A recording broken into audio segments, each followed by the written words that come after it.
Hi అండి, welcome to Missamma చెప్పే కథలు. కథ పేరు ఇంటి నిండా ఇంగ్లీషు. రచయిత్రి శ్రీమతి పొత్తూరి విజయలక్ష్మి గారు. చదువుతున్నది శ్వేత. ఇంకా కథలోకి వెళ్ళిపోదాము. మా నాన్నగారింట్లో వాళ్ళకి, ముఖ్యంగా ఆడవాళ్ళకి, మా అమ్మ వైపు వాళ్ళంటే కాస్త చులకన. పల్లెటూరు వాళ్ళని చాదస్తంగానే ఉంటారని ఎగతాళి చేసేవాళ్ళు. వాళ్ళు కూడా ఓయబ్బో, ఈ పట్నం సోకులు చూసి తీరాల్సిందే అని ఆశ్లేపణ చేసేవాళ్ళు. ఓసారి మా అమ్మమ్మ గుంటూరు వచ్చింది. మా నాయనమ్మ పౌడర్లు సబ్బులు వాడేది. ఈ వయసులో ఏమిటో ఆ ముస్తాబులు అని ఎగతాళి చేసేది అమ్మమ్మ. పైకి ఎగతాళి చేసినా ఆ పౌడర్ రాసుకోవాలని ఆవిడికి కోరికగానే ఉండేది కాబోలు. ఎవరినన్నా అడిగితే ఏం ఎగతాళి చేస్తారో అనుకుందేమో. ఒకరోజు గుట్టు చప్పుడు కాకుండా ఇంత పౌడర్ తీసుకుని మొహానికి రాసుకుంది పాపం. కాసేపటికి మొహం అంతా మంటలు దురదలునంట. చా, ఎలా రాసుకుంటారే బాబు ఈ దిక్కుమాలిన పౌడర్లు, తాట లేచిపోయినంత పనైంది అని వాపోయింది నా దగ్గర. ఆవిడ రాసుకున్న పౌడర్ ఏమిటా అని చూద్దును కదా. Tooth powder. జాలి నవ్వు ఒకసారి కలిగాయి నాకు. టాల్కమ్ పౌడర్ ఇస్తానన్నా సస్సే మేర వద్దంది. ఈ విషయం ఎంత దాచాలని చూసినా బయటికి పొక్కి అందరూ నవ్వుకున్నారు. కొంతకాలానికి మళ్ళీ గుంటూరు ప్రయాణం వచ్చింది అమ్మమ్మకి. నన్ను పిలిచి, అమ్మడు, అక్కడున్న వాళ్ళంతా ఇంగ్లీష్ ముక్కలు మాట్లాడతారు, నాకు కూడా 4 ముక్కలు నేర్పావంటే నేను దడదళ్ళాడిస్తాను అంది. ఓ, దానికేం భాగ్యం అన్నాను. దాన్నేమంటారు దీన్నేమంటారు అని అడిగి ఓ 10 మాటలు నేర్చుకుంది. బాగానే బట్టి పట్టింది. ఊరికెళ్ళాం. వాకిట్లోనే ఎదురొచ్చి పలకరించారు అందరూ. ఏం వదినా, కులాసాగా ఉన్నావా అంది మా నాయనమ్మ. ఏం కులాసానో ఏం పాడో, ఈ మధ్య ఒంట్లో బాగుండడం లేదు, తల పేను అంది అమ్మమ్మ.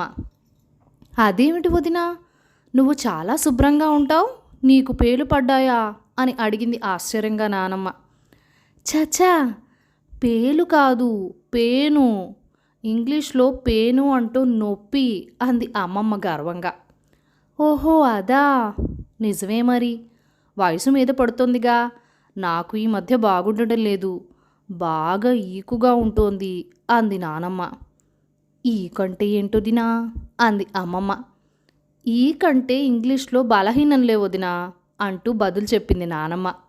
ఇద్దరూ సాధ్యమైనంతగా ఇంగ్లీష్లోనే మాట్లాడుకున్నారు. సాయంత్రం పని మనిషి ఆదెమ్మ వచ్చింది. అమ్మమ్మని చూసి సంతోషంగా పలకరించింది. బాగున్నవటే ఆదమ్మ అని యోగక్షేమాలు విచారించి, ఏ మాట కామాటే చెప్పుకోవాలి, పట్నంలో ఉన్నా నువ్వు చాలా బోడెంటు.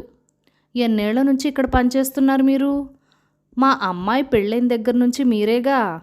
మీ అక్కయ్య మీ అమ్మ అందరూ బోడెంట్లే అంది అమ్మమ్మ. ఆదెమ్మ వెంటనే వెళ్ళి మా నానమ్మ దగ్గర మొరపెట్టుకుంది. మీ వీపురాలు గారు నన్ను బోడి అందమ్మా. నన్నంటే సరే, మా అక్కను అమ్మను కూడా బోడన్నదమ్మగారు అని కన్నీళ్లు పెట్టుకుందట. మా నాయనమ్మ కాస్త కోపం వచ్చింది. అమ్మమ్మ దగ్గరికి వచ్చి, ఏం వదినా, పాపం తరతరాలుగా మా ఇంట్లో విశ్వాసంగా పనిచేస్తున్న వాళ్ళు దాన్ని పట్టుకుని బోడి అన్నవట అనిది ఏడుస్తోంది అంది.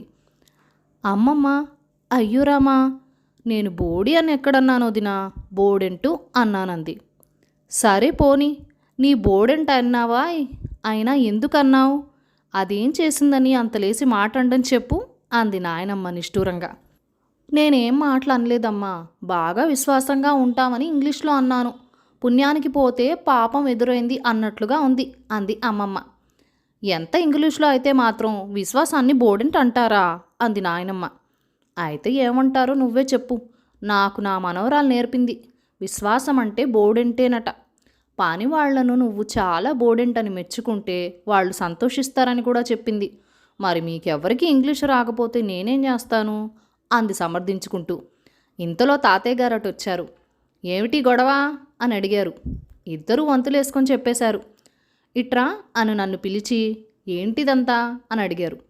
పని వాళ్లతో మంచిగా ఓ మాట ఇంగ్లీష్లో అంటాను, ఏవనాలో చెప్పు అని అడిగింది అమ్మమ్మ. నువ్వు చాలా ఒబీడియంట్ అనమని చెప్పాను. ఆవిడికి నోరు తిరక్కపోయి బోర్డు అంటే నేనేం చేయను అంది చెప్పుకున్నాను. వాళ్ళిద్దరికీ ఏదో సర్ది చెప్పి నన్ను దగ్గరికి పిలిచారు తాతయ్య. ఏదో సరదాగా అడిగిందనుకో, వాటరు, మిల్కు లాంటి చిన్న పదాలు నేర్పాలి గాని, అంతంత పెద్ద మాటలు నేర్పితే దానికి నోరు తిరగద్దు. అందులోనూ ఒబీడియంటు, ఇండిపెండెంటు మొదలైన మాటలు ఏవైతే ఉన్నాయో అవి నా లాంటి మేధావులకే తికమకగా ఉంటాయి. ఇక మీ అమ్మమ్మ ఏం పలుకుతుంది అన్నారు కాస్త గర్వంగా. కథ సమాప్తం. ఈ కథ మీకు నచ్చినట్లయితే కనుక లైక్ చేయండి, షేర్ చేయండి. మన ఛానల్ని ఫస్ట్ టైం చూస్తున్నట్లయితే కనుక సబ్స్క్రైబ్ చేసుకొని సపోర్ట్ ఇవ్వండి. మీ అమూల్యమైన ఫీడ్బ్యాక్, సజెషన్స్ నాతో కామెంట్ సెక్షన్లో కూడా షేర్ చేసేయండి.